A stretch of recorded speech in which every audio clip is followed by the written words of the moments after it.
as it should be. But I think the sound should work fine. And yes, y'all are only going to see me. You're not going to see the other 5 class people. But we have Justin, Anna, Riley, Joanna, and Tracy here this morning, face to face, braving the elements. And they all have on their masks. Riley is all school spirit. Everybody else, Justin has on A&M College Station colors. What is that about? Maroon, really? Yeah.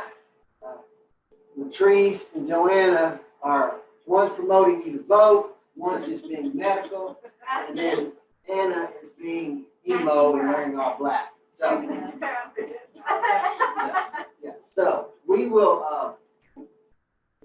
Yeah, we're not going to swap screens because I don't know how to do that. So let's talk about what we're going to do this semester. It's been a year since I taught a class. I taught this class last year.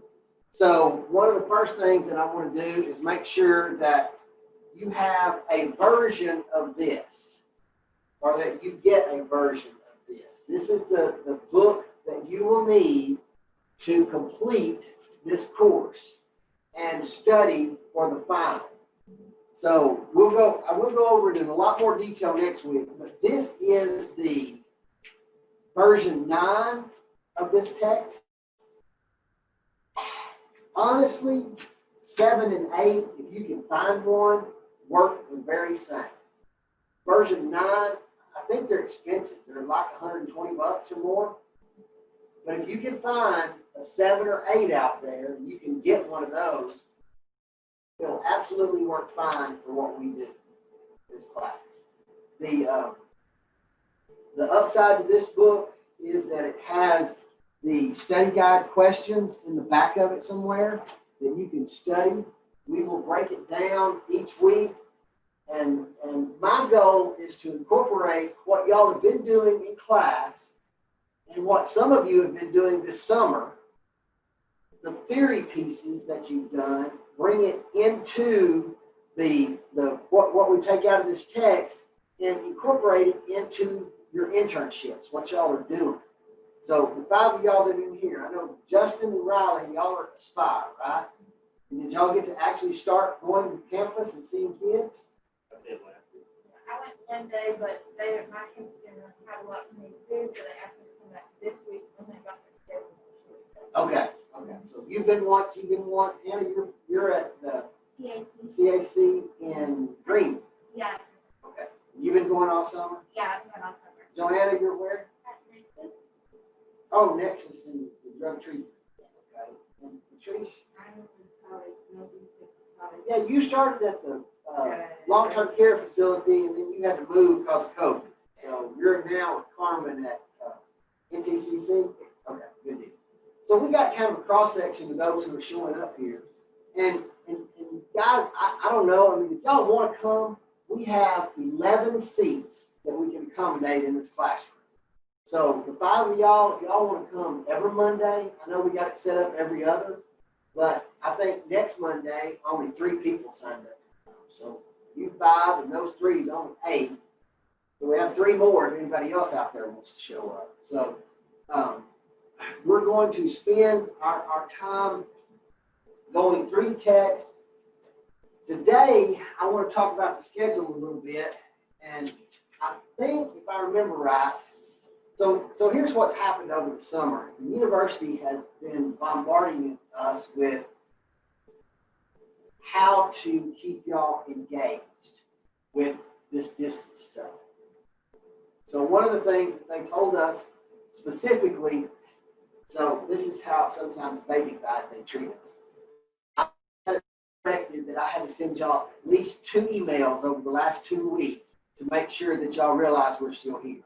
So I know I did more than that. So I sent them out through your Leo mail, through the class link in EGL.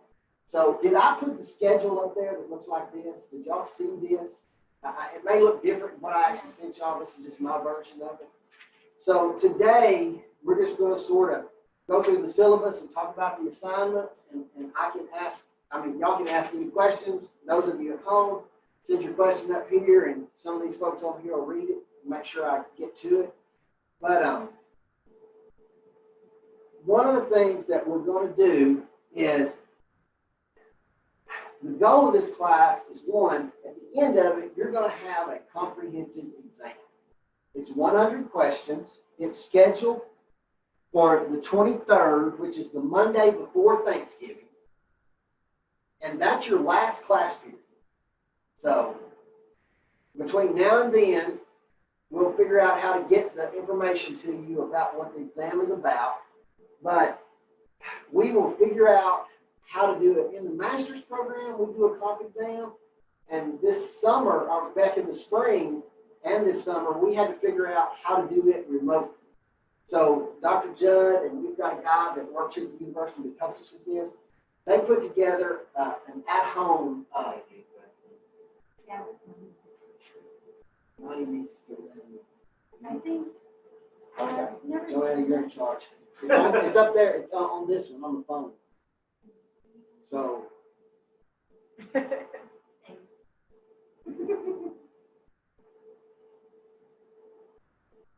We're trying to get you in now. So, well, you can't get in. So you don't know that. So Crystal, tell her we're trying to let her in. So, but this comprehensive exam is 100 questions, 4 answer multiple choice.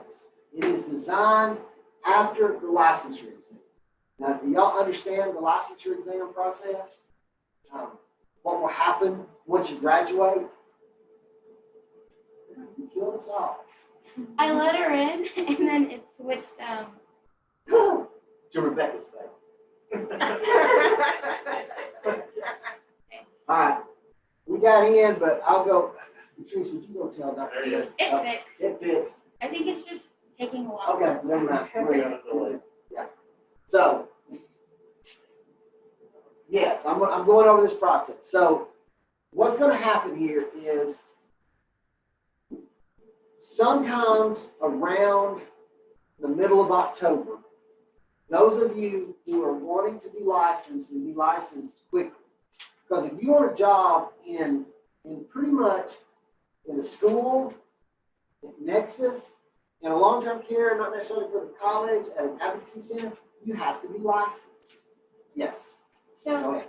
if we're gonna go for our master's, should we wait to take the exam? Or So Joanna's question is, should you wait if you're going for your master's?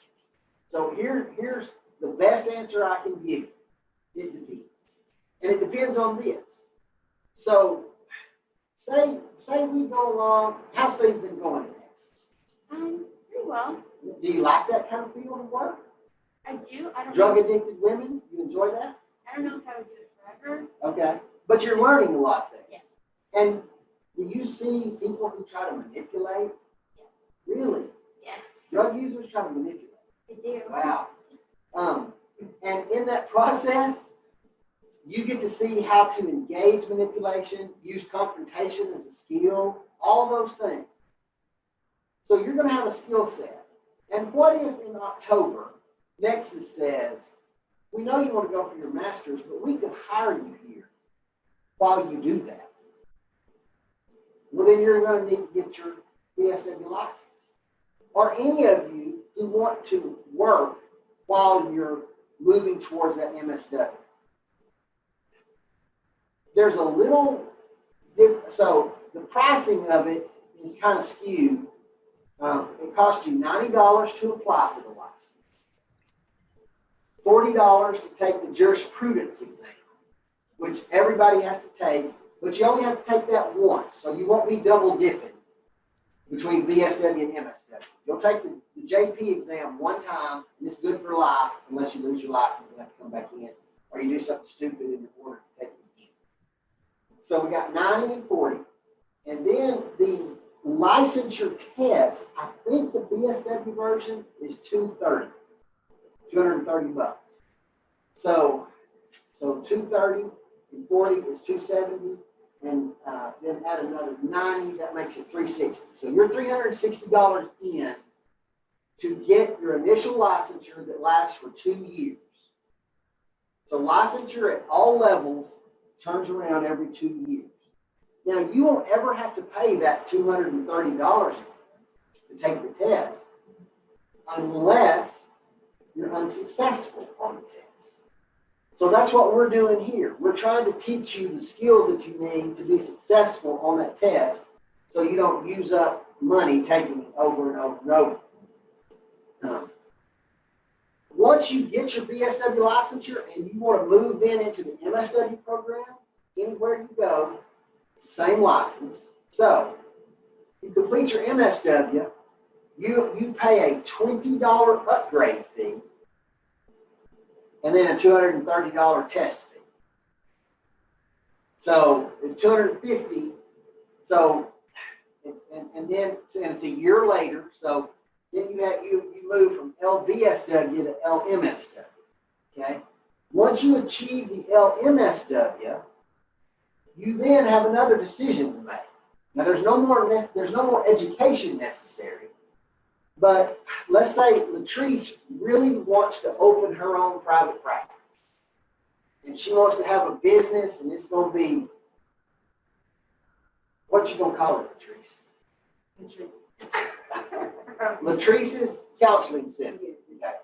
So she's going to have that, but she has to go under supervision. Doesn't mean she has to do another internship or anything like that. She has to find a social worker who's licensed for supervision, or go to work at an agency like Glen Oaks or a treatment facility like Nexus can do. They can provide your supervision there. The goal is to find an agency that you can work for that will provide your supervision at no charge. That way you have a job, you get paid, and you get supervision. You have to complete 3,000 clock hours of supervision. During that time period, 100 of those 3,000 hours have to be dedicated to time spent with that supervisor. So if you didn't have a place that would cover it for you, that's the part you pay for, that 100 hours.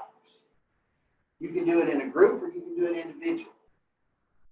Once you complete your 3,000 hours of approved, supervised status, you then apply to the state again for a licensure upgrade. You take another test, the Lcsw exam, and then you become an Lcsw, which is a licensed clinical social worker. That is the top license. There's nothing above that. Getting a PhD doesn't improve anything. Lcsw you get with an MSW degree. The Lcsw allows you to practice independently, meaning you can open that on Latrice's Counseling Center, and you don't have to have anybody else there with you. Now, what Latrice has to do is figure out how to get third-party billing insurance information, to know how to bill. She has to get Medicare or Medicaid approved if you want to work with the elderly or individuals who have that service. So you can set up your own office, and you can bill, and people can privately pay you, or you can bill through Blue Cross and Blue Shield or Aetna or any of those insurances or Medicare or Medicaid. The average Blue Cross Blue Shield reimbursement rate for social work Lcsw services is about $70 an hour. So that's what you would bill. So if Joanna came to me and I'm Lcsw, I would bill her insurance company $70 an hour. Now, you would have a copay that you would pay when you came in, like 20 or 30 bucks. You would pay that directly, and then the insurance company would cover that other cost. You would get the insurance company decides how many sessions you get, so they determine that. And the insurance company drives the type of therapy that you get.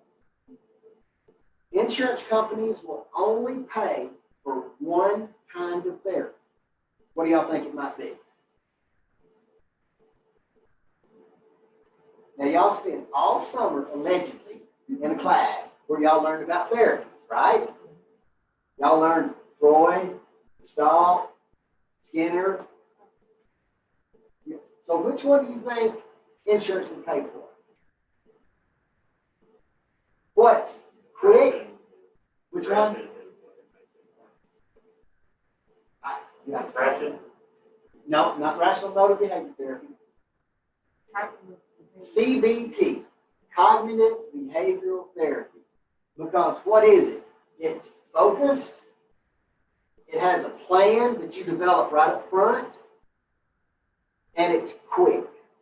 And what is CBT supposed to do? Change the way you think or view problems. So that's pretty much the only thing. Now, let's say Riley really likes Freudian stuff. She wants to go back all the way to somebody's childhood and listen to all that crap that they got to complain about because their mama didn't touch them enough and hold them. They didn't get nurturing. And they didn't have no daddy love growing up. And now they're out there in the world all lost. Okay? If she wants to do that, then she's going to have to only accept private pay. Because to go back that far, you're in therapy for years. You need to go once a week for 2 or 3 years just to get the idea of what's there. So we're going to talk about some of that stuff so y'all kind of get your brain back around that summer because we're going to include that in what we do. At Nexus, y'all do drug treatment, right? Does drug treatment take years? It can. It can, because why? But the goal is what? What's the goal of somebody being at Nexus? How long should they be there? Well, at Nexus, it's 32 days. 32 days. So in 32 days, you go from being a meth addict to clean and successful. Is that realistic? No. I don't care what Nexus is. But Nexus gets paid for 32 days. Now, I hate the fact that this is recorded because somebody's going to come back and show this somewhere. But when you go to inpatient treatment, your treatment plan is based on the pay scale of your insurance. Y'all believe that? If you go in for treatment for some mental health condition and your insurance provider covers 21 days of inpatient care, guess how long it takes you to get better? 21 days. Exactly. Yeah. But then there's aftercare and other things. So all of that comes into it. But what I want y'all to start thinking about is the licensure part is what allows you to practice in the state of Texas. So when Joanna decides that she wants to go for that BSW licensure, come October, y'all can ask the BSW program director for a letter. And Ms. Circles, Janice, will write you this letter. And it will basically say, we think Justin is on the right track to graduate. So far, he's done what's expected. Go ahead and give him permission to test early. You can actually test in the state of Texas prior to graduation. So you pay your $90, do your $40 fee, get your permission from the state of Texas. You could technically graduate as an LBSW. But you won't get your license until the state of Texas gets what? Your transcript. Because they have to know that you really graduated. So, the fee, the test, and the transcript, those are the 3 pieces that you have to do. There's a lot of changes going on. Yes, Cassie, you absolutely can if you follow those steps I talked about. You can get your licensure approval from the state of Texas. That's the first step. That letter, and then you'll go online. And next week I'll have some links that I'll send out to all y'all at home, and we'll try to look at them in here some way. If y'all got a computer, y'all bring your computer and y'all can look together. I'll tell you where they are. And we'll look at the application process. The application for licensure in Texas is very similar to the application that y'all filled out to get in the field for the BSW, because the state of Texas also needs to know, are you a criminal? Do you have any problems that we need to know about before we give you a license? Criminal status in the state of Texas is very loosey-goosey. There's no, if you've done this, you shall not be licensed. For the last 6, this is coming up will be my 7th year. I'm actually on the Texas State Board of Social Work Examiners, the board that licenses all of them. And until March was the last time I went to a face-to-face meeting. But we've had meetings along the way virtually, which sucks because I hate it. But we review if a licensure comes in. For instance, we had a person who asked to be licensed in the state of Texas that spent 4 years in prison in Florida for drug charges. Got out of prison in Florida, went up the East Coast committing crimes to New York, got in prison in New York for 7 years for drugs, theft, racketeering, that was a good one, and something else. He had some other like drug charges, some minor drug charges. Got out of prison in New York, went to some facility that helps prisoners get reentry into the real world, and was able to get into college, got a social work degree, moved to Texas, and asked us to license him. So she's saying, so the answer is no, that we should not get it because LBSW is going to start graduate school. Like, she's asking you, in your opinion, should they go ahead and get their LBSW if they're going to start graduation school? And really, it's an individual decision. If you want your LBSW, if you have no intent of working that year, it takes 1 calendar year to get your MSW. So y'all are going to graduate in December. If you're planning on enrolling straight up in January, not working, but going straight through to get your MSW, you're going to save about $250 by not taking the LBSW. The positive side of taking the LBSW is you have the ability to get a job if you need a job during that year. And you have insight into what an actual licensure test is like. It's 170 questions. They score 150 of them. You have to make a 70 or better. And y'all are not even aware of this, but I have some news for y'all that impacts y'all as one of the first graduating classes. Used to, there was a process that if you couldn't pass the licensure exam in 3 tries, you could come to the board in Austin, meet with us, tell us your sad story, and we could then give you permission to enter into the alternative method for exam certification, AMET. You write 10-page papers over a year, turn them in, get them graded by a college level professor, and then you get a license. Oh, no is right, Tracy. Who wants to write 10-page papers in a year? You're right. Yeah. But that's gone away. We did away with that. That is no more. Yes. Isn't there also a new exam that lets you practice out of state, like it covers all of these things? So it's not new. So the exam that y'all are going to sign up for, either LBSW, MSW, or clinical, those 3 exams are produced by a company called the Association of Social Work Boards. Once you achieve licensure, you are licensed by a state, okay?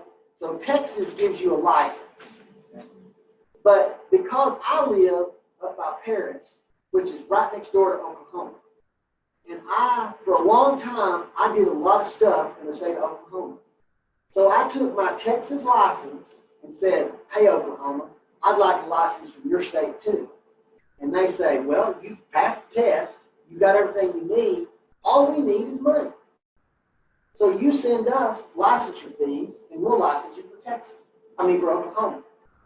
So I was licensed in both. Still am, actually, licensed in both.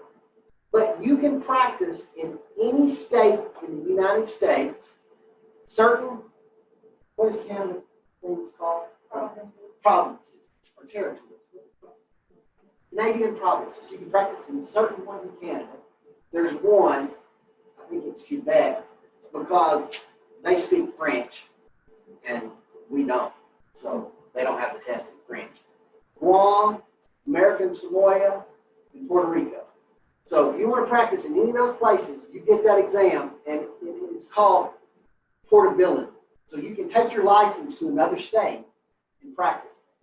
That really matters now because of people who want to do telepractice, like this crowd. So where do you think, so if I'm on TV right now in my office and I have a client in Kansas, where's the therapeutic practice taking place? In Texas or Kansas? What did you say, Justin? Kansas. The client is in Kansas. So, but I'm licensed in Texas.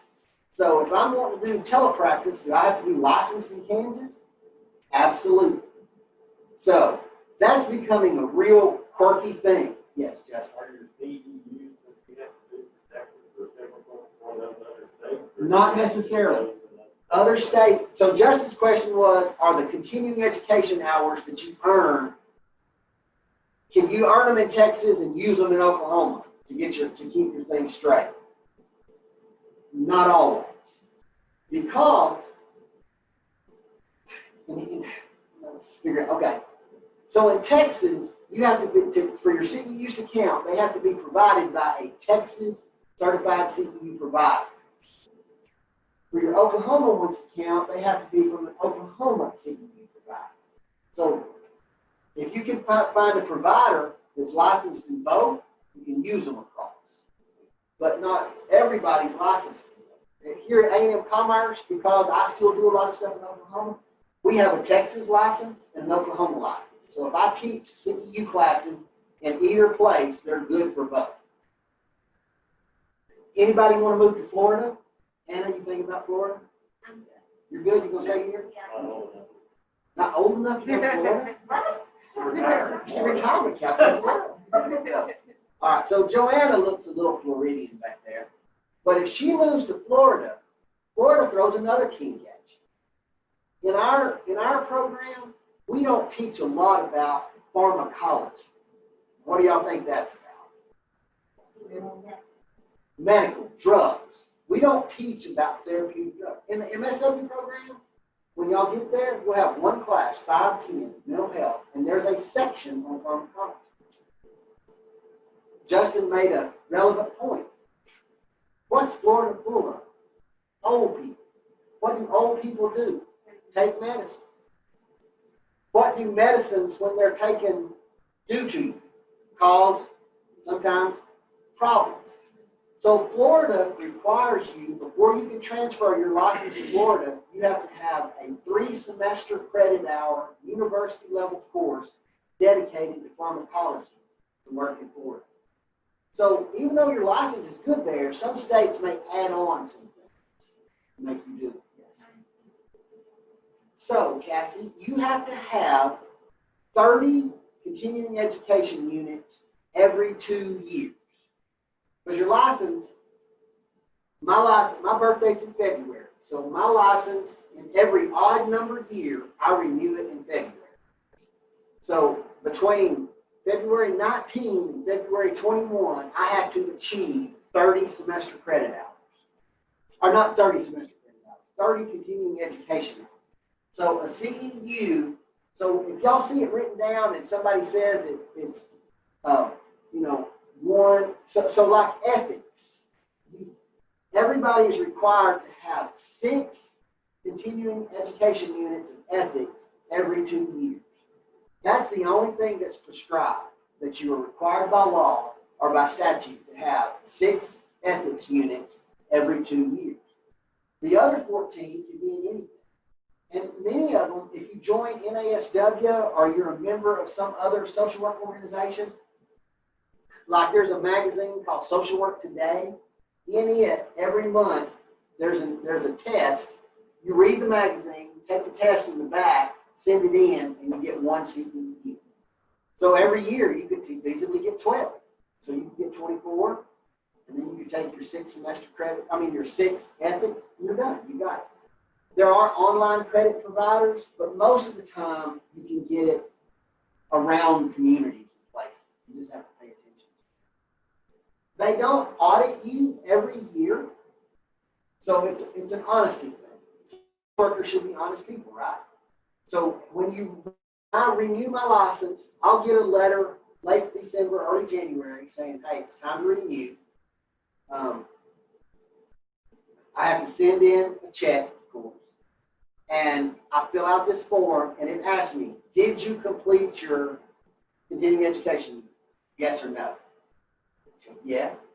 And it asks you, did you complete 6 hours of these in ethics? Yes. I send it in. Randomly, they pull something. And if they pull Anna's, they're going to send her another letter and say, Anna, we need to see your certificates for the last 2 years. Just like the IRS. And y'all are on hold for them for 5 years.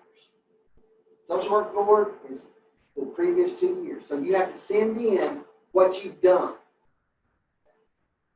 Then you're renewed for the next 2 years. There are rules about your license. If y'all ever walk in my office, when you walk in my door, turn, look left, my license has to be displayed at all times in your practice area. And so you'll get an initial license. It's like an 8x10 license. And then each year, you'll get a new little card that you have to put on there. You'll get one to put on the license in your office, and you're supposed to carry one on your person at all times. So that if you're ever questioned, are you really who you say you are? You have your license that shows that. So we're going to do a lot about learning about licensure, learning about ethics, learning about the processes, so that y'all can understand. I will tell you, having served, I'm the chair of the ethics committee. So when social workers do stupid stuff and somebody reports them, they have to come before me and another person and decide what is your punishment. Now, punishment can be anything from, it's called a reprimand, which says, Joanna, don't do that. And you get a letter, and it goes in your permanent file. And it's held at Austin, and it just says, well, I say forever, it's held a period of time. I think it's a year for a reprimand. All the way up to revocation, where all this work you've done to get this clinical license, an undergraduate degree, graduate degree, 3,000 hours, and then we reach out there and say, no, you're too dumb to do this. We're not going to let you practice anymore, ever, in the United States of America. Because when you lose your license, it goes onto a national database that's tracked by every other provider. So you're no longer allowed to have a license in social work. Now, that happens all the time. The most egregious one that I've dealt with was a gentleman that I actually knew who was actually applied for a job here at one point. And this person lost their license because they entered into a sexual relationship with a client and carried it out over a month. They was hooking up in the parking garage at the mall. Now, how romantic is a parking garage at a mall in Fort Worth, Texas? I just don't get it. Yeah. But they were doing all these things. They were each married to other people. She got upset because the client got upset because she wasn't getting enough attention. So how did she retaliate? She told on him. And not only did she tell on him, she sent us all the text messages, all the pictures. If you don't want me seeing your business, and I mean your physical business, much less your romantic texts to one another that were really vulgar, don't do it. We took his license. He's no longer allowed to practice. Now, his attorney, as we made our decision, said, how long before my client can reapply for licensure in the state of Texas? What do you think the answer is? Tomorrow. We took it on a Friday. You could reapply on a Monday. But guess what you're not going to get? Approval because of this. So there is no answer about how long is it lost for. It's you're going to have to show all kinds of rehabilitation before you can get there. So, but my goal is for y'all to understand what you've learned here, what you're practicing in field, and what you're going to get to eventually is a license that is a professional license that we want you to be proud of and to be able to have and use. So, did y'all lose me and get somebody else on screen? Out there in Homeland? All I see is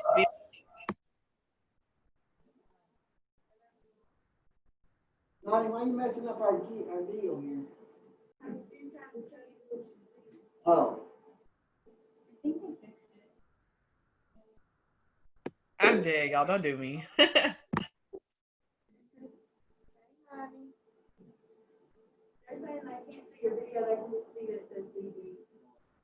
So I guess Latrice, if you go to Dr. Judd, tell her Nani done messed up our world.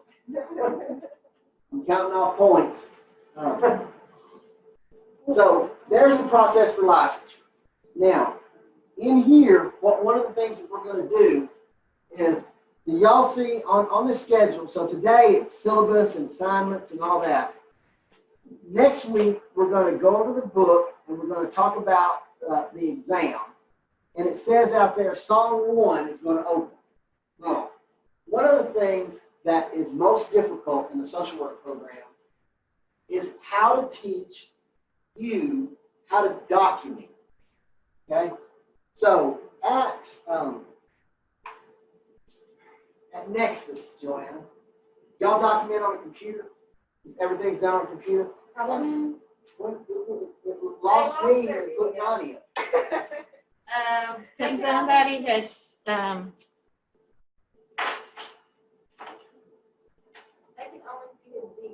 They only see it where it says BB. They don't see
There you go. Is it working now? Oh my gosh. What is Caesar? What is that? That's his emoji. That's like I his plus I? signature. No. No, it's a lip. Yeah, it's the eye. What's his face? Caesar, you get on my nerves. So it's back. So now that everybody's back, Well, it is, but it's frozen. Keep going. okay, we were talking about documentation. So in this process, we're going to do an activity in here each week, starting next week, that you're going to do outside of class. Now, because I believe a lot in the way that music impacts people, I have chosen, 12 songs. And you're going to listen. It's uploaded into D2L. It will open next Monday at 9 o'clock. You will then, after class, some point during the next week, you will listen to the song. You will then use that time to address the next week. You will, after you listen to it, you're going to talk about just in your language. Just like Riley would talk or Latrice would talk about what that song means to them. Okay? Then the next paragraph, you're going to put it into, you're going to listen to the song and the story it tells and use that next paragraph to document professionally what you think that song says as a social worker. And you're going to interact with your other classmates. Now here's the deal. Y'all are divided into two sections, but on D2L, it's everybody. Everybody's in one. So y'all will be able to communicate with every single person in D2L. So you're going to listen to the song. First paragraph, document what this song's about, what it means to you, what you think it's saying. Then the second paragraph is your professional documentation of what that, as if that song were your client and you're telling professionally what it says. So you can then compare, here's my personal voice, here's my professional voice. Does that make sense? And then y'all are going to talk to each other after that second paragraph. I need you to respond to at least 2 other people during the process. And each week the songs change. And these are all songs that I pick. Y'all will get to see a little insight into the kind of music that I like. Because it's very, very, very broad. And we'll do that. So, are they saying they can't see it again? Or they can't? I can see it. Should I scoot it over? Which way does it need to go? This way? Oh, no. Oh.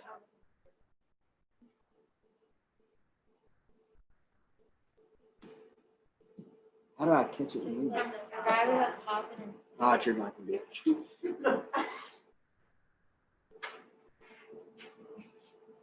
I have the frustration tolerance of the house fly, so when things don't work, it gets on my nerves.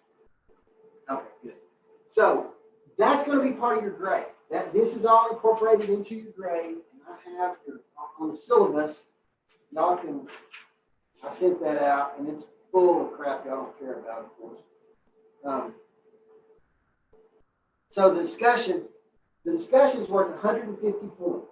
So this song thing is worth 150 points, the same as the paper you're going to write for this class, and the same for the comp exam. So, the comp exam is 100 points. So 300 of your points, you got 400 points. So 3 of them come from the paper that you're going to write and the songs that you're going to write about. Comp exam is at the end, and it's 100 questions. So if any of y'all out there at home have any questions about the song thing that I just talked about, it'll open up, like I said, next week. They're locked from week to week because I don't want you going ahead. Yes, Joanne. Are we all going to be taking that exam online? You don't have to. I will arrange for a computer lab here at Commerce. So those of you that want to come here and physically take it here, you can do that. If you want to take it, those of you out there at home, if y'all want to take it at home, it's set up. Dr. Judd will set it up. you will open it up that morning on the 23rd of November.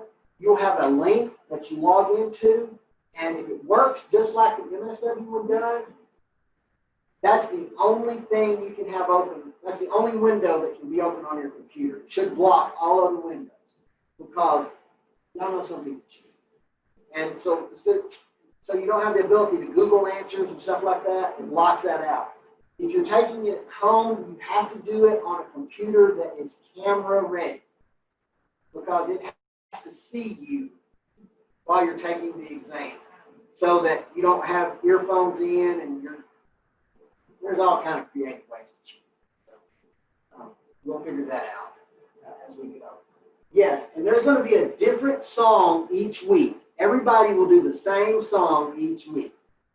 For instance, I can tell you now, the very first song that y'all are going to do is Fast Car by Tracy Chapman. Anybody ever heard that song? Justin and I are only two because we are old people. So, I'm older than you, I'll accept it. Okay, so we'll get there. And so y'all are going to listen to Fast Car by Tracy Chapman, and then you're going to write the first paragraph is what that song's saying to you in your voice. Second paragraph is exactly what you want to do as a documented person. Name the date, take the test, and the computer out. Okay. So here's what I got to do. When we get through with class today, here in a little while, I will start figuring out the computer lab. We may have, because of all this distancing stuff, we've got a computer lab right here on this floor, and we can probably take 4 or 5 people in there, but we can arrange for the big 50-seat computer lab over in Ed-South, and get it set up so that anybody that wants to come here can also do it here as well. But what I'll need to do in the next couple of weeks is get a head count of everybody that wants to come here to Commerce to take that test. And then we'll figure out how to make that happen. But it will be a 100-question multiple choice exam, 4 answers. And we're going to spend some class time in here talking about ways to figure out and work on those 4-answer exams. There is a skill to test taking. And I want y'all to all be prepared for that. Because when you go to take the licensure exam, it is just that. 4 answers. And in social work, how many of y'all ever want to be a math major? Yeah. That's why we're here. We don't do math. So, math. Oh, well, Ashley, they're over here in the Binion side, so you can go across the hall. Math, 2 plus 2 is always 4. But in social work, every client is different, right? And you also add in, you got your client, and then you got that client family. That also creates trauma. Then you've got the community, organizations, all that makes it all messy. So an answer on a social work exam is messy to start with. Every question will have 4 choices. One of them is going to be obviously probably wrong. 3 of them are going to be sort of okay, but 2 of them are going to be probably correct. But one of them is more correct than the other. And that's what you have to learn how to do, is discern the best answer. And that is where a lot of people in social work have trouble on the licensure. It's, that's one of these 2, but it's figuring out why is one better than the other. So we're gonna work on it. Another thing that you have in social work is understanding that answers may depend, or your view of the answer may be based on what you've been doing in field. And Anna, what y'all do for a client, because you'll have a question. First, the social worker should. And if you think back, and this is the way we do it at the Advocacy Center, And then Joanna says, but we do it this way at Nexus. Your ways are not wrong, but you have to go back to what the textbook says. Because the test is based on the textbook answer. Social work licensure exams are way more difficult for people who have been working and practicing in the field for a lot of years. Because you learn habits. And habits may work at your agency, but they're not what this group of old white men that wrote this test want you to believe. So you have to figure out how to do that. So we'll work on that as well as we go through our process. Now, so there's that and that. Now let's talk about the paper. If you've got your syllabus, I'll read it so you don't even have to get it out. So, but it says, the paper is an exercise for each student to write a scholarly paper, integrating practice theories supporting a specific social work intervention carried out at his or her field practicum site. In this assignment, a student must demonstrate the ability to use critical thinking as evidence in his or her ability to present information in a clear, concise manner supporting their understanding and position on the topic chosen. Supporting evidence from previous texts and empirical peer-reviewed publications must be integrated into this assignment. Okay. So, there's a real smart-sounding paragraph, right? But now you got to figure out what does it mean? What do you have to do? So here's what you're going to do. All right. I'm going to go back to, I'm going to go with you, Joanne. And I don't know enough about y'all's yet. I know what y'all are going to do. Y'all, I don't know what y'all know. And I don't know what you're doing. So I'll probably use you two. I'm going to use Anna and Joanna, and we're going to talk about this. So, Joanna, tell me about the identified. Tell me about a client that you've had experience with. Okay, so we had a client who was in an abusive relationship. She was locked in her boyfriend's house. Couldn't have access to internet, cell phone. For how long? Months. He had locked her in the house. He locked her in the house. Wouldn't let her out. Wouldn't let her out. She Are y'all putting up with that? Okay. I'm just checking. her window was like barred in. Prison. Yeah, basically. And he was also a drug addict. Okay. So whenever she When you say he was also, that means she was using as well. they were using together. Okay. How old were these people? Oh gosh, probably like in their 30s. Okay. Yeah. Okay. So, Joanna's client is a 30-year-old female who's been held basically captive. Her only means of contact with the outside world was her captor, who also supplied her with drugs. How did she get away? Okay. So there's part one. So this is, you're going to write a paper, and I'm not telling you to do this, but I'm going to use this as an example. So you're going to use this woman who's been held captive for a period of time as your client. You're going to talk about, so you're going to do research on what in social work do we know about people who have been disconnected from the outside world for a period. So you're going to find research about what it means. You know, you can look at prisoners of war and people who've had, what is the term? Gaslighting. Y'all heard of that? That's where you only get their view. So her view of the world, her concepts are only from this other person. So she's been gaslighted. So you can incorporate that into your paper about what that does to the cognitive psyche. And you can talk about, so you're going to give the background of your client. Here's what got us here. Then she shows up at Nexus and goes into treatment. So you're going to talk about the kind of treatment Nexus is going to do. So we got drugs, and we got some serious psychological damage. What do we do first? Drugs or damage? She's there for the drugs. Okay. Because your agency is focused on drugs, right? So you're going to talk about drug treatment. Do we detox? Do we do whatever you do? You're going to talk about that. And you're going to talk about what detox looks like. And here's links.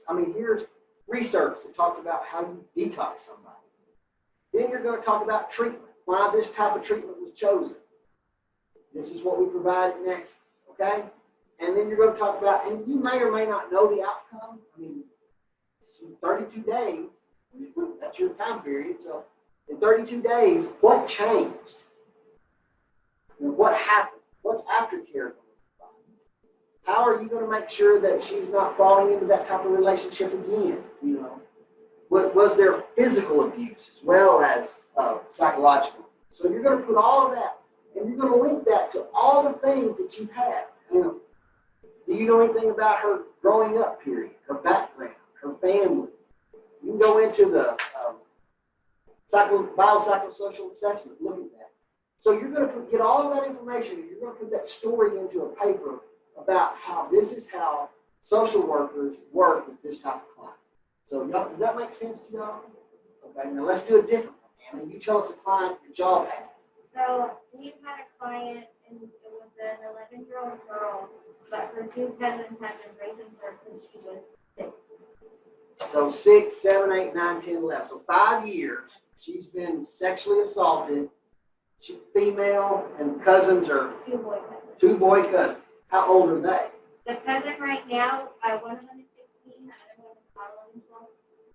So one's just a year older than her, and one's about 4 or 5 years older. And they've been together assaulting her. Yes. But they knew the other one was doing it. Yeah. They would do it at separate times, but they both did it too. Okay. All right. And the family was unaware. Completely. Do you believe that? I do not know. Okay. So you're going to talk about family dynamics. How could something like this go on in a family for 5 years and it totally be oblivious? So your client here, though, is this 11-year-old. But you also got 2 other minors involved. Yeah. So where did they learn how to do this kind of stuff? So you got some background stuff here. Who all needs therapy? Hell, everybody. Yeah. Her, these 2 boys, the families, everybody. There's law enforcement involved. Yeah, because we have a crime that was committed. Okay? Because something quirky in the Texas law is that an individual in the state of Texas, 14 years old or younger, does not have the ability to consent to sex in the state of Texas. So if she was 6 and the other one was 7, they're both under 14. They're both victims. As weird as that sounds, that boy who was raping his cousin, they're both in a sexual activity that's against the law. So, I don't know, the other one's over. Well, no, he may not started over. Yeah. Yeah, so we had all this mixed up in it. We got the macro. Okay. So, JC, tap on here where you're at, because I don't remember. I think she's at the 15th. Oh, here at Commerce. Okay, Yeah. okay. They're helping you out. Okay, 9 food. All right, JC. So you're going to look at, you got to figure out how you want to approach this on what is, instead of, well, you can look at it as who or what. What is the client perspective that you're going to come from? Is the client perspective the university campus, the student body? Or do you want to go, narrow it down and pick a specific subset of students? First year, first time freshmen, or you can even pull it back and go to a client if you choose to, like a client who comes in for multiple times, and then you can go and look at, and if you can't get this information, I'm okay with y'all experimenting with your brain a little bit. That's the critical thinking part here. What would lead a first year, first time freshman coming to campus during a pandemic to need the food pantry and the support? Are they doing it because that's one place you can go to get nurturing and contact? I mean, it's your first time away from home. You're here in Commerce. There's not a hell of a lot to do. That we're distance apart. What not having socialization. So JC and those of you that are in macro placements, y'all got to look at, you've got a broader view. So you can look at the broad, is my client the whole student body? Is it, do I only want to look at international students or students of a certain cultural background, or do I want to look at a specific student? So you can do any of that. Make it easy on yourself. I'm wanting this to be done in a way that you think about how the client process works. I don't want y'all to get all tied up in, how hard this is and how long it's got to be and how many pages it's got to be and all that. I really want you to think about the client populations that you're presenting and how social work impacts them. You're going to look at it from the individual basis, the family basis. That's pretty easy for you to do. Those of you that are in placements that have a specific client population, but then you get into community and organization. What's the community's responsibility to a 6 and 7 year old having sex? That's Hunt County, right? That you're in? Okay. So what about Hunt County is out there to either educate or eradicate or, what happened in the school system? What were the breakdowns that this went on for 5 years? And they start off with, well, they're too young, they're little, they don't know what that's about. Yeah. We don't talk to them about that at 6 and 7 years. So that's where you put that in there. I mean, so Justin, what campus are you going to be at? Which is how old? Third through fifth grade. Third through fifth. So the Tracy's kids is going to be over there acting up. So when there's a problem, you just call her direct. Riley, you're at what? I'm at Commerce Elementary, which is K through 6. Okay, so pre-K, Kinder, first, and second. So these are the baby babies. And then you got them when they're learning how to act bad. Third and fifth. Okay. I know how to act now. Oh, well, I got some. So you look at that and you start to think, do you want to look at, y'all can look at the educational process. What's expected from the 3rd to the 5th grade? Do you know multiplication tables yet? Do you know how to diagram a sentence? Do you even still do that? I don't know. I'm just saying. 3rd to 5th grade, there's a curriculum. Okay? And in that process, what else is happening? How old are you in the 3rd grade? 8? 7, 8? In 3rd grade? 3rd grader, and she's 8 years old. So these are going to be 8, 9, and 10. 3, 4, 5-year-olds. 3, 4, 5th grade. So 8, 9, and 10. Okay. So at 8, 9, and 10, we're learning what y'all know this. Y'all had classes on human growth and development. So what are you learning in 3rd, 4th, and 5th grade? Are boy-girl relationships important at that age or not? Well, depends on who you need. Yeah, they're gross. Right. Yeah. What about are girls learning socialization, hair and makeup and that kind of stuff in 3rd, 4th, and 5th? Justin's over there saying no, but she's over here saying yeah. So at pre-K, they're missing mom. Yeah, they're crying because they let them out of the car. Yeah. In kindergarten, 1st grade, they're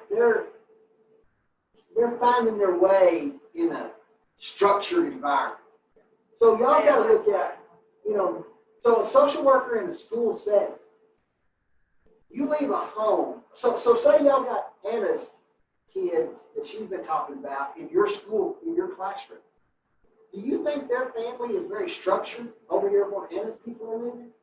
And then they come to school and you got rules about when you go pee, when you eat, when you take a nap. In your grade, y'all don't take naps at your school, but you have all the structure that's put in place. So you got to look at, from a very unstructured world to a very structured world, what kind of behavioral issues?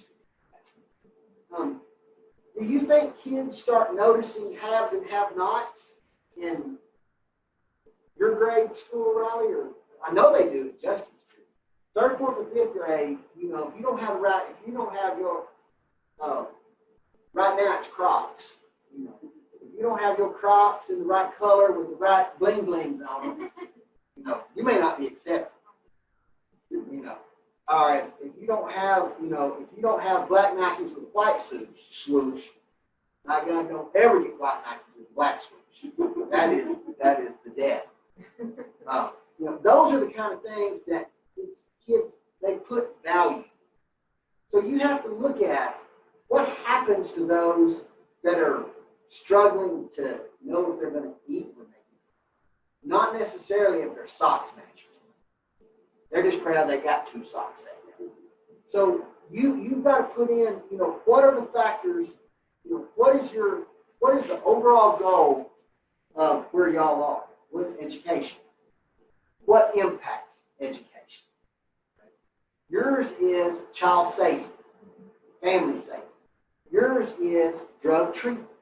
So you got to bring this paper back to what is the mission of my agency? So your first week's challenge is to go find the mission statement of your agency. And does the social work, interaction, and engagement fit the mission?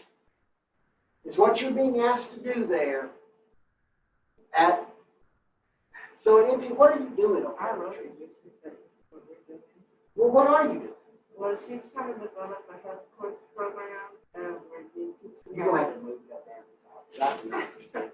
where they teach you how to budget, teach you how to eat healthy, like read a nutritional way. And when you say teach, you're talking about students in NTCC. Yes. Okay. So y'all are developing sort of a life skills program. Okay, a grant proposal. So you're going to have to look at why is that needed at NTCC? Do you have students who come in there that don't know how to budget? Absolutely. Yeah. So you're going to look about where's the background. Now then, and when you get into the technical stuff, yes, I would like for y'all to write this in APA style. Yes, I would like it to be grammatically proficient. I don't necessarily, I don't care if it's 8 pages or 80 pages. I don't care. As long as you get your point across to me, that this is what I'm talking about, this is how it fits with social work, here's how social workers fit into this model, and here's the outcome that we're going for. And it's okay.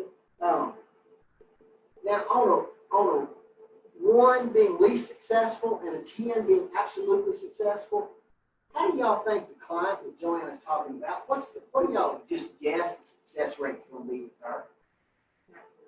To avoid relapse? A 3? Yeah. I don't know if I even go that high. But I mean, yeah, that's going to be hard to come out of a completely controlled world, stop using drugs, and go back into society. I mean, do y'all see how hard that's going to be? In 32 days. Or it's actually less. I don't really know. Oh, you're going to make it harder. For mine, so she has been going to therapy for about a month now. Yeah. And Mom, you would think this is common sense. You don't have to tell her, don't put your child in an area or a place where she could potentially face the perpetrator. Well, we decided that we're going to go to a family wedding. Where everybody's together. Where everybody's there, Yeah. they're going to be there, she's going to be there. Yeah. After being in therapy for this long and seeing this She's gonna child be like good. lost time, Yeah. they put her right back. Yeah, exactly. And so that's perfect how to talk about. So you can talk about what have you learned in the social work program that teaches you that that's not the way to do treatment. Yeah. I want y'all to talk about the good and bad. I don't want you bashing your agency just for the sake of it, but I want you to talk about, in a perfect world, this is the model that we ought to be using. This is how we ought to do these things. And y'all will have to just come as you go, I guess, aspire. And use Dr. Pruitt as a resource. I mean, use your principals at your campus as a resource. Those of you out there, JC, use Nikki and Devin and the folks at the pantry as a resource. Talk about what could be different? What could be better? How could we do this in a way that would make it work? I want you to think more than, well, this is the way we've always done it, so this is the way we have to do it. This is open to you. You know, if you were going to start the Joanna Drug Treatment Facility, what would it look like? Not worry about how it's going to get paid for. What would it look like? Same thing with this treatment. If you wanted to, I mean, it's hard enough to think about we have a world where we need a treatment for sexual assault for 6-year-olds. You know, but we do. We have that. What's the best way to approach it and deal with it? So anybody else out there in the home world got any questions? See, typing. So, all right. So there. So we have your paper. We have the cop exam. And we have the song discussions. So those are the things that we're going to do over this next time period. We're actually here this Monday, next Monday. Then we get Labor Day off, and then we're here a lot of days in a row. We have 1, 2, or a lot of Mondays in a row. 1, 2, 3, 4, 5, 6, 7, 8, 9, 10, 11, 12. So we have 12 class days, and then a comp exam day. So 13 meetings. And guys, I'm absolutely good with y'all coming. You know, like I said, we got room here. Anybody wants to come, we'll figure it out. If you want to come and be here in Commerce. I can't find the book we need anywhere. Is it available in other places beyond the blind bookstore? And I think she's talking about the study guide, because Yeah. I can't, All right, so let me tell y'all the backstory on this. This is what you're talking about, Nikki. It is only available from this one company. So you could probably get on maybe eBay or maybe Amazon and find an older copy. You can't just. Not Amazon. Okay. This, all right, here's what I know about this guy. This guy is a one pony show publisher. He publishes this and study guides go along with it. They're not available through mass market. They're available through his website. So if you can find the and I don't even remember his name. I'll tell y'all the stupidest story. 2 or 3 years ago, he you want to take a picture and send it out to everybody on the email. Anna's going to send y'all the picture on the email. So he was changing over because one of the things we're going to talk about in here later is the DSM, the Diagnostic and Statistical Manual of the American Psychological Association. So they had a change where they went from one version to another. Old boy here got sick and was in the hospital and didn't get it published in time for the start of the fall semester. When that happened, we had a wonderful young lady in our program whose father was an attorney, or is an attorney. He tracked this guy down, called the hospital, where he is as a patient, talk to him about when this is going to be available, and that his daughter needed it because she is in school at this moment. And he finally got it together and got it to her. But if anybody needs part of this book, or if you need a section of it or whatever, I have a copy of it here. It is here during the week if you want to come by sometime and look at it or use it or whatever. I think we only have just one copy of it. So the way it works in academia is publishers give me a copy for free. Oh boy, no. We buy it just like y'all buy it. So we have a copy because they're $127. The bookstore will ship to you. I do know that. I don't know. I assume they have this book in the bookstore. Has anybody checked the bookstore? They do have it here, the one at the Student Center?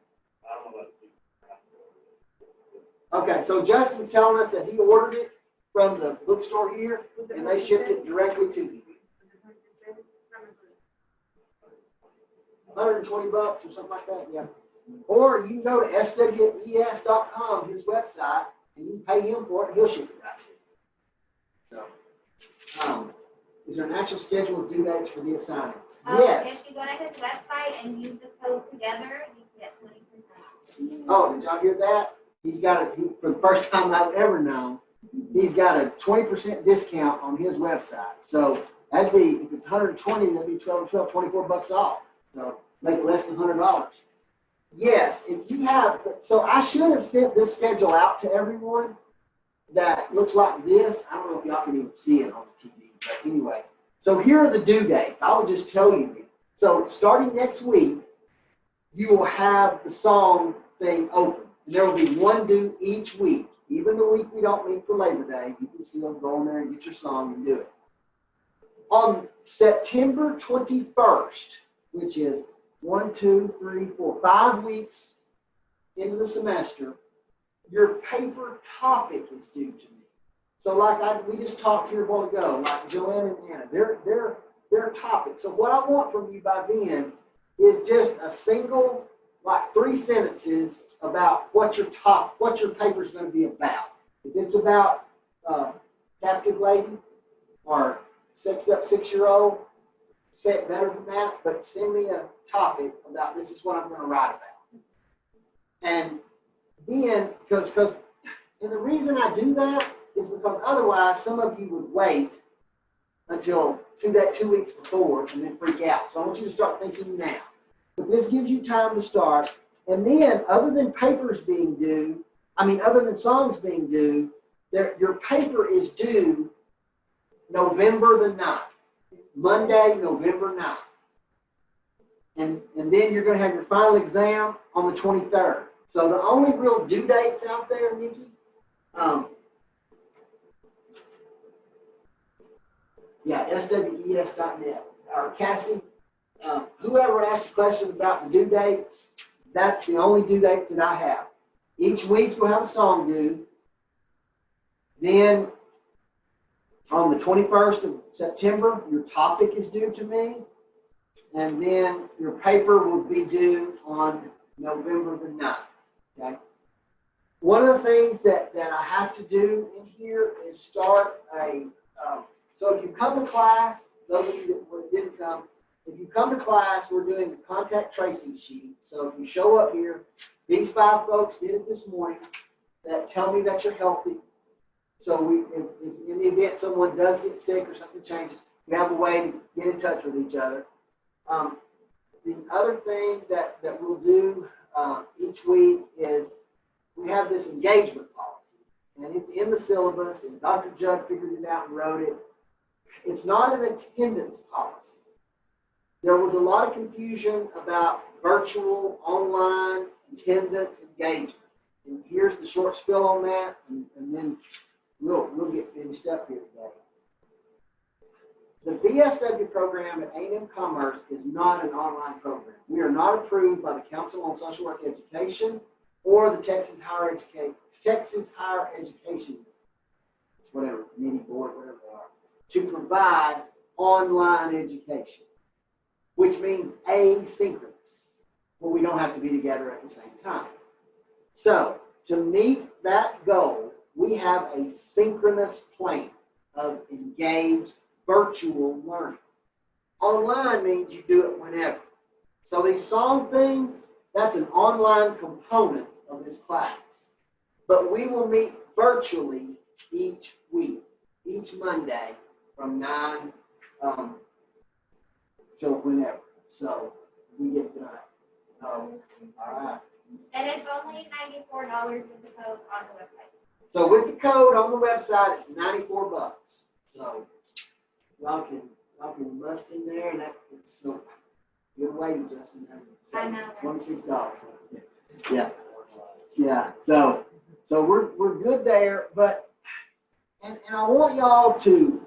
So here's what I start having to measure starting next week: is those of you that are home, how engaged you are with the rest of the class. And I'm going to do that by how you ask questions on this chat, how you, because I'll go in and read your song things too.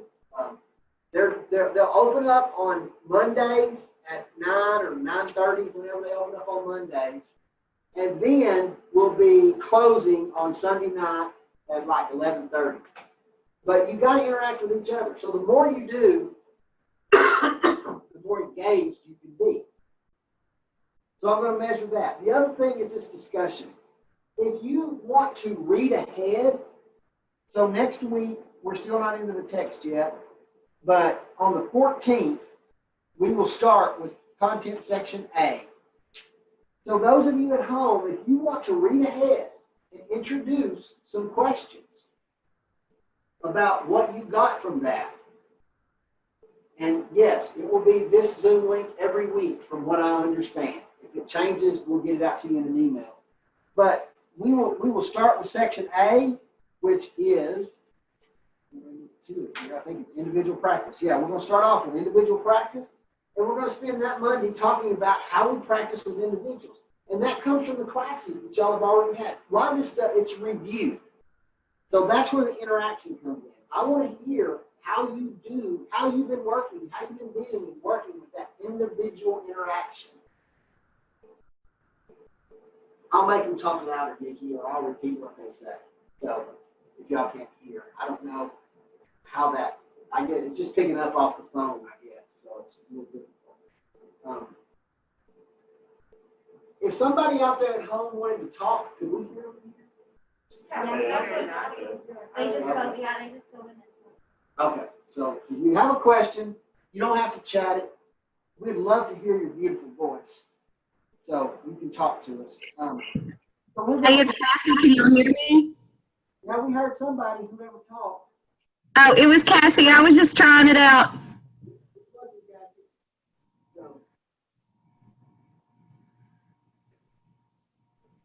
All right, so does anybody have any questions about what we're doing and how we're doing it? What about that? The other one? No, you don't need it. You just need this one book.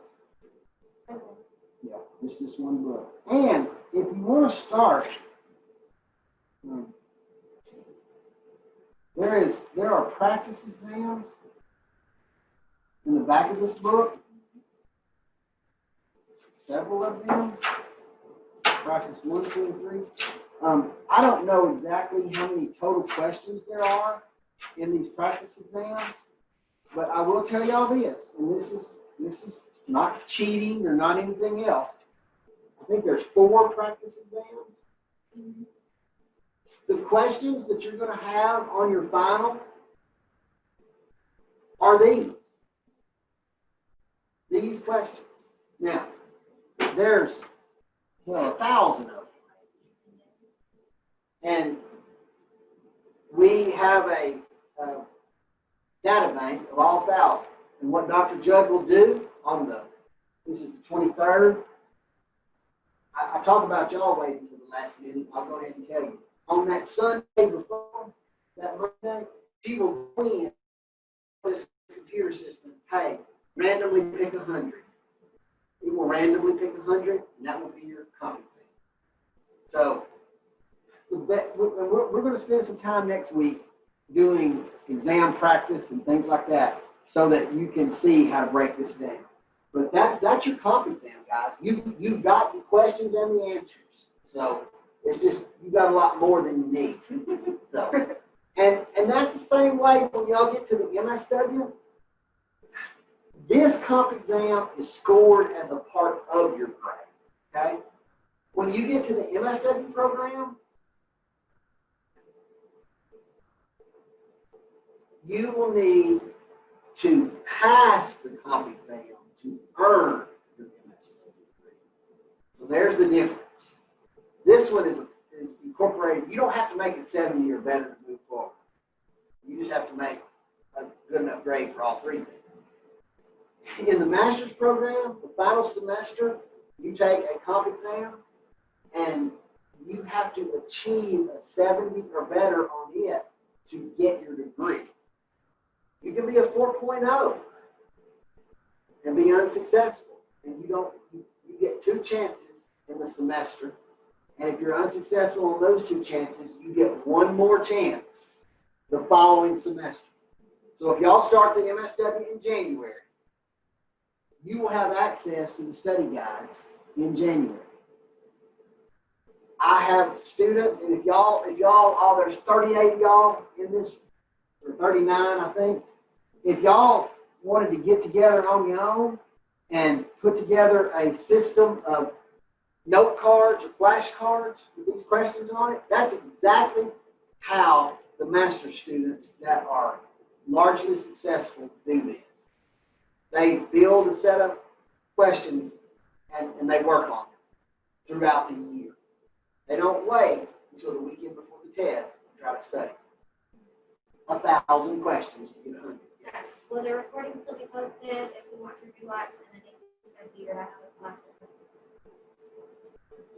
Nikki, I don't even know what you're talking about. So the recordings will be posted. Dr. Judd has got to figure out.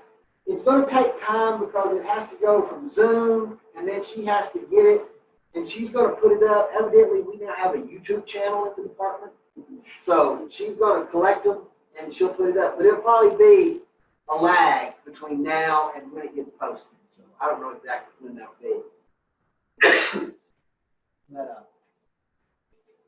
But yes, they will be posted. And same thing. So the other part is, who's on this?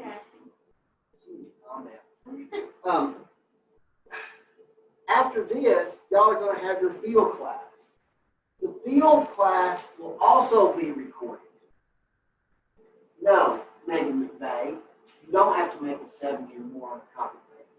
You have to make a passing grade for the class. The 70 or better is for the MSW compensation. But y'all are going to have a field seminar class when Carmen gets here. And that is also going to be recorded. However,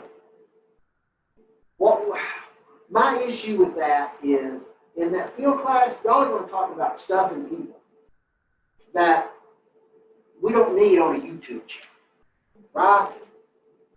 So I've addressed that with Dr. Judd, and we're going to have those in the event we need them. They will be recorded, but they will be kept independently so that it's not available to the world to be hacked into or listened to.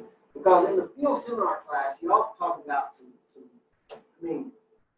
it wouldn't take a whole lot to figure out if you lived in Hunt County who this family was. You know what I'm saying? Now Nexus, Dallas County, that's a little different.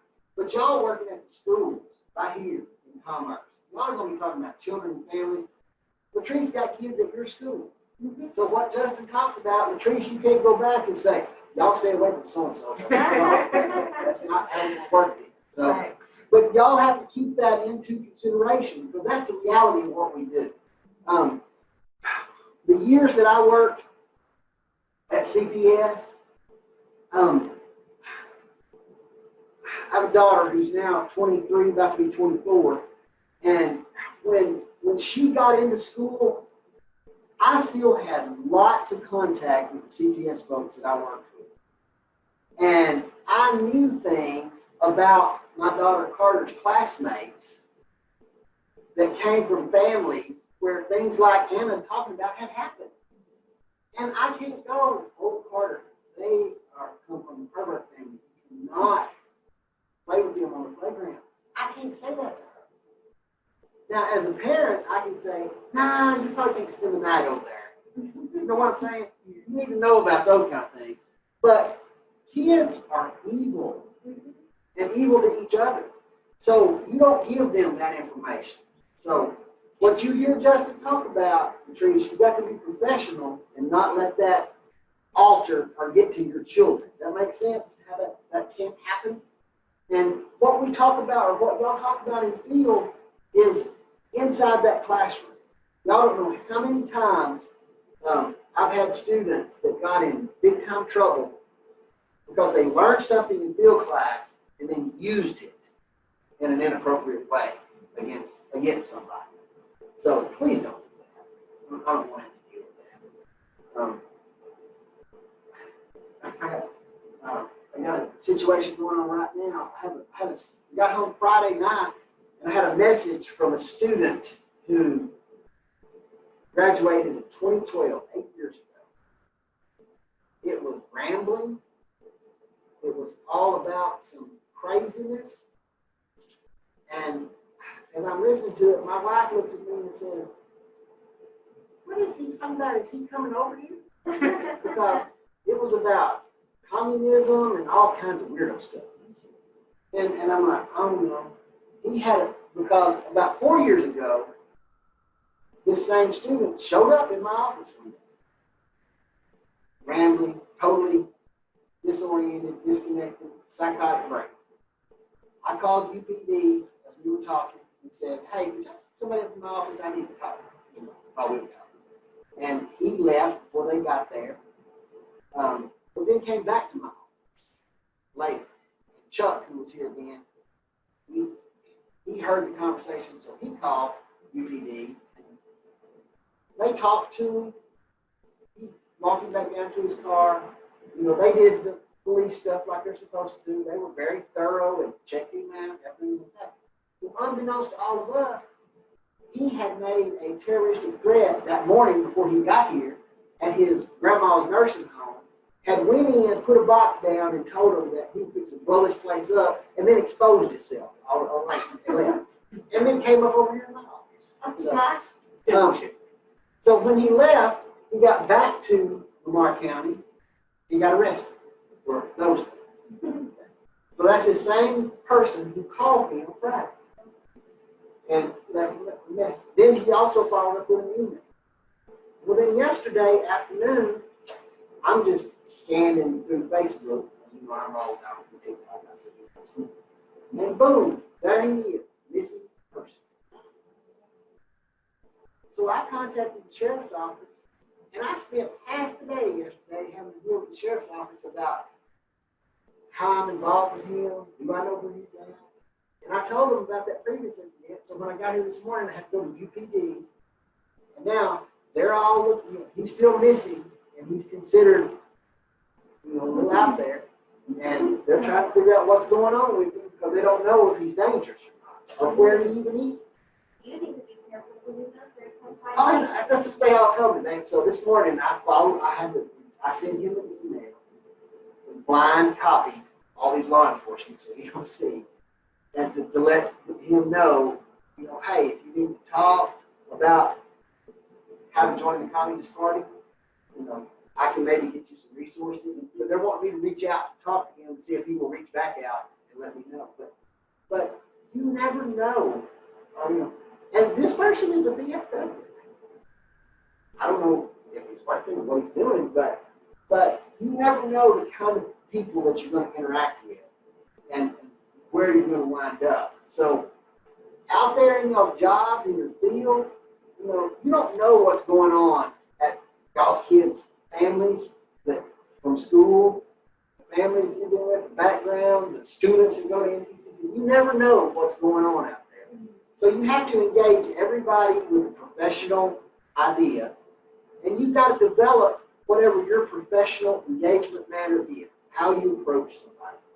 So we're going to start next week on dealing with that on this individuals chapter. So y'all look through that. If you've got your book by then, if not, we'll get you caught up, whatever. So I got Megan's question answered. Everybody else is good. I'm good unless y'all got questions. Nope. All right. I'll see y'all next Monday. Will Carmen's class be this week?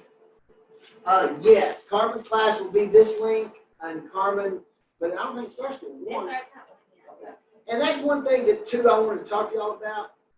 I'll talk to Carmen when she gets here today. I see, what would y'all think if we started at 9:30? Oh, that's even better. Even better? Yeah. Are y'all good with that? Yeah. People out there, Justin, you good with that, 9:30? You're here. Coming up. You're coming up? Okay. I'm gonna be here every weekend. Okay, so 9:30, that gives me time because, okay, Molly, we're going to do this especially for you and for Julia. The initial post, everything, all songs will be due at 11:59 on Sunday. Yes. So we're going to start at 9:30 so y'all can get up and get you some coffee, roll your tight one, get a smoke before we start class, whatever y'all need to do to get ready. And so next Monday, 9:30, this link, and then I will talk to Carmen about when to start. So Leslie is asking about when we need to finish intern. So need to finish, you may finish by the week of Thanksgiving. That's the earliest you can finish, which that would be the same week as that exam. So the week of November 23rd, if you put your last hours in that week, you're good. If your agency's closed that week, you can do it the Friday before. I'm good with that. So that's 23, 22, 21. So 11/20 is the earliest. The week ending 11/20 is the earliest you can finish. The latest you may finish. Graduation is the 11th. Is that right? Y'all know that? So y'all are graduating then. So the latest the longest you can go is through that week, December 11th. Now, we will not have classes after Thanksgiving. However, if you're still doing an internship hours, you will need to stay in touch with either Carmen or Alma, whichever class you're in, and turn your stuff in via TK20 and all that, like you've done the rest of the time. Because school still officially ends in December, but because of COVID, we've made the decision to stop Thanksgiving to give them more time. The 12th. Graduation is the 12th, so the 11th is when you have to be finished by. Because we can't carry it after the end of the semester. So Friday the 11th is the final semester day, so you have to have your hours in by the end. Y'all have to have a cumulative total of 340 hours. So whatever you did in the summer plus whatever you do in the fall has to add up to 340. Even though on the system, they're independent of each other. So you take summer hours, and they're locked in at whatever you finish them at. How many did you get? Hours in the summer. I got 8 weeks. No, how many total? 100, sorry. 100. So you did 100. Yeah. So you lacked 240. So that, but if you only got 80 over the summer, you're going to lack 260. So that's good, whatever the math is. But y'all figure that out. So that's what I have to have. And then if you hit that 240 before Thanksgiving, you still have to go to field. So you'll come up with more than 240. So you still have to go until the week of Thanksgiving. That's what we communicated with your internships. I don't know about the public school system. If they're ending at Thanksgiving or not. I have no idea. Have y'all seen the Commerce calendar? School calendar? There is a commerce school calendar, but It's there, subject. yeah. Okay. So, Well, like this last week, they were still voting on whether they wanted to continue hybrid school or. So yes, on November 20th, there is the last day. Now, somebody asked about applying for graduation. Have y'all seen that email yet? I mean, it's starting today. Yeah, we just got it. So yes, so there you go, Molly, you got it this morning. So you should open your email. And then there is going to be, if y'all can recall last year in September, there was a BSW meeting where y'all all came together and the seniors and y'all and all that. Okay. So now it's flip-flop. Y'all are the seniors and there's new people. There's going to be a virtual meeting September 8th. That's the Tuesday after Labor Day. So we won't have class Labor Day, but that meeting is going to be on the 8th of September. I know nothing else about it other than it's virtual. So y'all don't have to show up here to do anything for that. All right. The 1 o'clock class, so we're only going to do that every week. Okay. Yes and no. So your 1 o'clock, do y'all all have Carmen? Each of y'all? Okay. So y'all will have, she will physically be here every other week. the weeks that she's not here, y'all will probably do something virtual. I'm not 100% sure what she wants to do. She'll address that with y'all today. But as far as physical presence, she will be here on campus every other Monday. And then those of you out there that have Alma, she will be here next week. So if you want to come and physically be in Alma's class, you will come to school next Monday. But anybody's welcome any Monday here in this class. And then the part with Carmen and Alma. But Carmen she may put something up for y'all to do. I don't know. She will be here today. And then I'm thinking we're going to start at 9:30. And I'm going to do my best always to be through by 11:30. And Carmen, in the past, y'all can address this with her today. She has in the past started at noon. I don't know if that fits with y'all's schedule. She talks to y'all about that. If that fits, great. If not, then it'll stack with you. So y'all figure that out. You're going to show up. Molly, I would assume you can just come. I don't need to know that you're coming or not. The only issue would be having enough seats, and I think we'll always be okay. This is the largest room we have. There are 11 seats in here, so if you want to come, just come on. Will in-person be an option for the assembly? No, I don't think there will be. I mean, I guess, Cassie, if you wanted to come for that assembly, it's going to be done right here in this room, and it's just going to be people talking to the camera. You'll just be sitting out there watching it, so that may not be very helpful. She's going to have the people from the graduation, people come and talk to y'all about graduation. We will also talk to y'all about MSW program, how that'll look, and what that looks like for y'all as far as getting admitted and doing your application to that. So all of that, so there will be something for y'all as seniors to have. Norris said the notify you supposed to see that. Well, she's not my boss. So yes, it would be okay if you want to notify me. I will tell you. I think there will always be seats available. If you got here, I mean, we can make it work.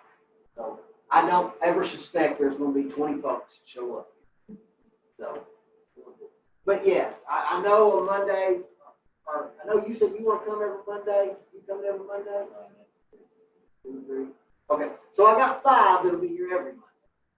So we got 6 more seats. So if you want to notify me ahead of time, let me know, and I'll let you know. Just got a first come, first serve. So we got 6 open seats anytime anybody wants to show up. All right. Assembly is on the 8th. Is it virtual? What time does it start? I don't know what time it starts. I'm assuming it'll start sometime that morning, 9, 10 o'clock. But there will be an email that comes out pretty soon from Norris about that virtual assembly. So I thought she had already sent it. So y'all haven't got it yet. Y'all didn't know anything about it. Yeah, it'll be coming out because it will tell you what all is going to be available for that day. All right, that's what I got. It's 11 o'clock. Yes, well, Cassie, you can come. So, I don't. I don't know the answer to that, Justin. You get hours for coming. Yes, it has in the past, so I don't know why it wouldn't now. Yeah.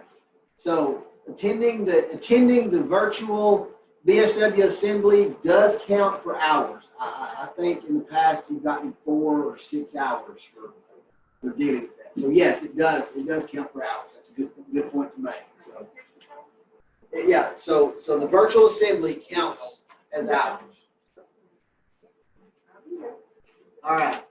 Anybody got anything else? All right. Good enough. I got y'all's forms here. Being COVID-free. Riley, I have something for you in my office if you've got a minute.